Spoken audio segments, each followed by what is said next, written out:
Mirror reflects the type of face that one has. అటులనే మానవుని యొక్క కర్మలే తన యొక్క సత్య స్వరూపాన్ని అసత్య స్వరూపాన్ని నిరూపిస్తూ ఉంటుంటారు.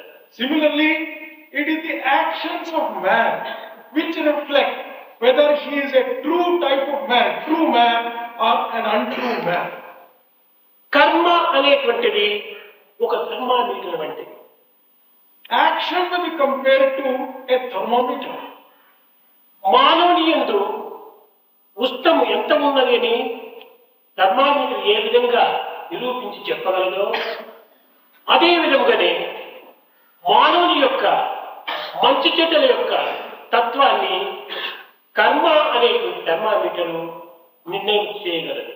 Just as thermometer helps to measure the temperature of the body, man's actions measure the type of person that he is.